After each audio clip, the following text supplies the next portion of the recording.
जय श्री राम। प्रिय भक्तों, नाम जप करने वाले हर साधक के लिए 4 सीक्रेट पॉइंट हम आपको आज बताएंगे।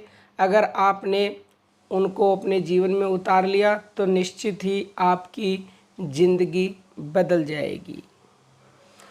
हर साधक को भगवान पर दृढ़ विश्वास रखना चाहिए और उसकी शरण ग्रहण करके अपने जीवन को बदलने के लिए प्रयास जरूर करना चाहिए। प्रयास करेंगे तो सफलता भी अवश्य मिलेगी। नंबर 1, साधक की धारणा में उसे संसार में जो सबसे उत्तम सदाचारी, त्यागी, ज्ञानी महात्मा दिखे, उन्हीं के पास जाकर उनके आज्ञा के अनुसार साधन में जल्द से जल्द लग जाना चाहिए। उनके वचनों में पूर्ण विश्वास रखें। उनके समीप जाकर अपनी बुद्धि को प्रधानता न दें। उनका बताया हुआ साधन यदि ठीक समझ में ना आए तो नम्रता पूर्वक पूछकर अपना समाधान कर ले। और साधन में लगने पर भी यदि कुछ समय तक प्रत्यक्ष सुख की प्रतीति न हो तो भी परिणाम में होने वाले परम हित पर विश्वास करके उनकी आज्ञा का पालन करने से कभी भी विमुख ना हो। श्री भगवान ने गीता अध्याय 4 के श्लोक नंबर 34 में कहा है कि भली प्रकार दंडवत प्रणाम तथा सेवा और निष्कपट भाव से किए हुए प्रश्न द्वारा उस ज्ञान को जान। वे मर्म को जानने वाले ज्ञानी जन तुझे उस ज्ञान का उपदेश करेंगे। नंबर 2, साधक को यह कभी नहीं सोचना चाहिए कि मुझे यह साधन किसी दिन छोड़ देना है। उसको यही समझना चाहिए कि यह साधन ही मेरा परम धन, परम कर्तव्य, परम अमृत, परम सुख और मेरे प्राणों का आधार है। जो लोग यह समझते हैं कि परमात्मा का ज्ञान होने के बाद हमें साधन की क्या आवश्यकता है, वे भूल करते हैं। जिस साधन द्वारा अंतःकरण को परम शांति प्राप्त हुई है, भला वह उसे क्यों कर छोड़ सकता है। परमात्मा की प्राप्ति होने के पश्चात उस महापुरुष की स्थिति देखकर तो दुराचारी मनुष्य को भी साधन में प्रवृत्ति हो जाया करती है, जिन्हें देखकर साधनहीन जन भी साधन में लग जाते हैं। अपनी तो बात ही कौन सी है। इतना होने पर भी जो मनुष्य थोड़ी सी उन्नति में ही अपने को कृत्य मान लेते हैं, वे बड़ी भूल में रहते हैं। इस भूल से साधन में बड़ा विघ्न होता है।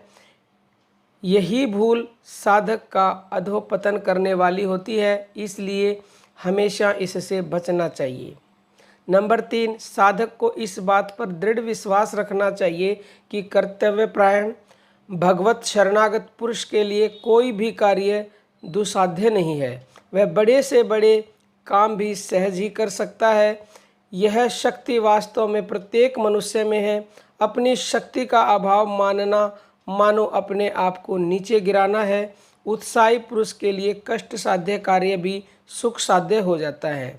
नंबर 4, प्रत्येक साधक को अपनी परीक्षा अपने आप करते रहना चाहिए। सूक्ष्म दृष्टि से विचार कर देखने पर अपने छिपे हुए दोष भी प्रत्यक्ष दिखने लग जाते हैं। साधक को देखना चाहिए कि मेरा मन अपने अधीन, शुद्ध, एकाग्र और विषयों से विरक्त हुआ है या नहीं। कारण जब तक मन और इंद्रियों पर पूरा अधिकार नहीं हो जाता तब तक परमात्मा की प्राप्ति बहुत दूर है।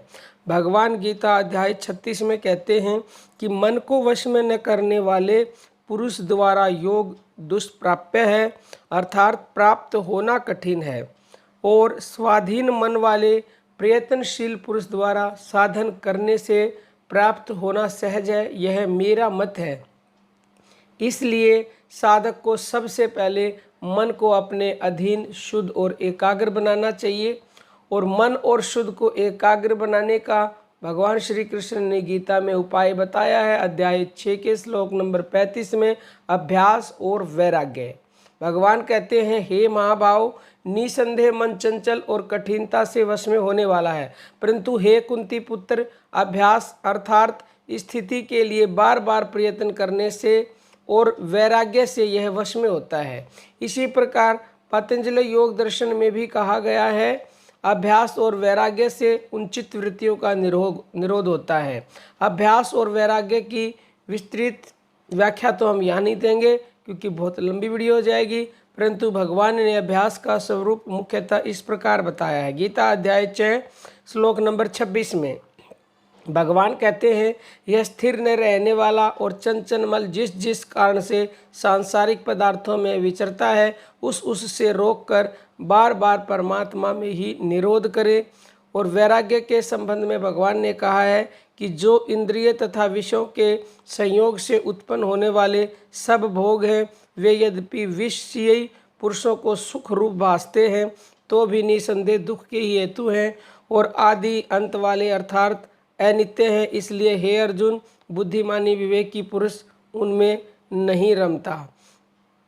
तो इस प्रकार अभ्यास और वैराग्य से मन को शुद्ध, अपने अधीन, एकाग्र और वैराग्य संपन्न बनाकर भगवान के स्वरूप में निरंतर अचल स्थिर कर देने के लिए ही आपको इन सभी बातों का ध्यान रखना होगा जो हमने इस वीडियो में बताई हैं।